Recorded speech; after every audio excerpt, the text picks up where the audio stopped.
ఈరోజు ప్రభుత్వం ఉద్యోగులు చెప్తున్నారు వెళ్ళండి ఒకసారి అడగండి, మీరు కూడా ఒకసారి సర్వే చేయండి.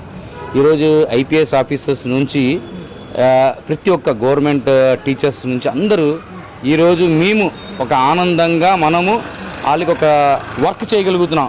ఒక హ్యుమానిటీ వరద ఏదైతే లాస్ట్ ఒక 1 వీక్ 10 డేస్ కింద వరద ప్రాంతంలో ప్రజలు ఐపీఎస్ అనే కాదు, ఇక్కడ sanitary inspectors, IPS, joint collectors, మంత్రులు, మాజీ మంత్రులు, ఎమ్మెల్యేస్ ప్రతి ఒక్కళ్ళు ఒక్కొక్క డివిజన్కి 4-5 ఇన్ఛార్జీలు వేశారు. జాయింట్ వీళ్ళందరూ మానిటరింగ్ అనమాట. This is nothing but legend of CM Chandrababu Naidu. అతని గొప్పతనం, అతని మేనేజ్మెంట్ స్కిల్స్ ఉన్నాయి కాబట్టి ఈరోజు ప్రజలు అతనికి ఈరోజు లైక్ చేస్తున్నారు.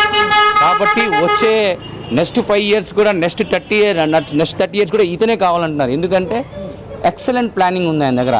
కేవలం ఏంటంటే డబ్బులు దోచుకోవడం అనేది చంద్రబాబుది. ఇది వాళ్ళ క్యాబినెట్ మనుషులైనా సరే, జగన్మోహన్ రెడ్డి డబ్బులు దోచుకోవడం, డబ్బులు ఎలా దాచిపెట్టుకోవడం, ట్యాక్స్ లేకుండా ఎలా దాచిపెట్టుకోవడం, మద్యం మీద బ్లాక్ మనీ ఎటువైపు డైవర్ట్ చేయడం అనేది ఆయన కాన్సెప్ట్. అంతేగాని ప్రజలకి సమస్య ఎప్పుడు కూడా అతను గతంలో ఉన్న 5 ఏళ్ళు ఏం తెలుసుకోడు, అవసరం లేదు. కేవలం వచ్చేసి ఏంటంటే వరద వచ్చిందని అది బిల్డప్ చేస్తాడు, 1 కోటి రూపాయలు ఇచ్చేసాను అంటాడు. ఆ 1 కోటి రూపాయలు కూడా ఎవరికి ఇచ్చారు, ఎవరికి అందులో అది కూడా బిల్డప్పే. ఇక్కడ పొద్దుటూరు నుంచి, కడప నుంచి, అదోని నుంచి, అలాగే ఒంగోలు నుంచి, ప్రతి నెల్లూరు నుంచి commissioners, municipality commissioners, joint collectors, ఇలాగా మంత్రులు, సవితా గారు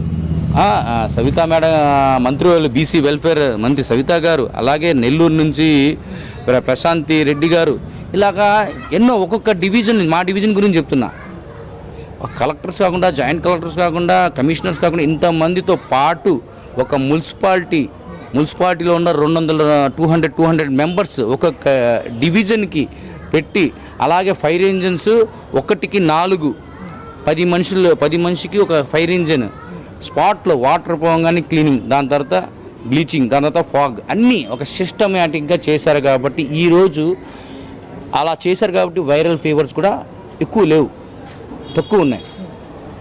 that is nothing but Chandrababu. చివరికి ఏం చెప్తారు అసలు జగన్మోహన్ రెడ్డి గారు ఓడిపోయిన దగ్గర నుంచి ఎలా వ్యవహరిస్తున్నారు?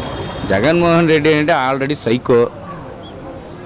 ఆయన గతంలో ఉన్నప్పుడు సైకో సీఎం అన్నాము. కాబట్టి ఇప్పుడు ఇంకేంటంటే ఆ సైకో అనేది ఇంకా డబుల్ అయింది. ఇప్పుడు ఏంటంటే అతనికి అర్థం కావట్లా. కాబట్టి ఏంటంటే అతను తప్పించుకోవడానికి చూస్తున్నాడు. అతని కేసులు, అతనికి ఎలా తప్పించుకోవాలి, ఎవరు కాళ్ళు పట్టుకోవాలి, కేంద్రం కాళ్ళు ఎవరు కాళ్ళు పట్టుకుంటే ఆయన సేవ్ అవుతాడని చూసుకుంటున్నాడు. ఆల్రెడీ అతను 11 మంది ఎమ్మెల్యేస్ అతనితో పాటు లేరు ప్రజెంట్. ఆల్రెడీ కొంతమంది ఒక 7 మెంబర్స్ బయటకు వచ్చేసారు, వేరే గ్రూప్ ఫామ్ చేస్తున్నారు వాళ్ళు. కాబట్టి ఏంటంటే అతనికి ఇంకా లేదు ఇంకా. కాబట్టి ఆయన పర్మనెంట్గా లండన్ ప్రాక్టీస్ అనుకుంటున్నాం మేము. కాబట్టి అతనికి లండన్ కాకుండా జైలుకి పంపించడానికి టీడీపీ టీం రెడీగా ఉందని చెప్తున్నాం.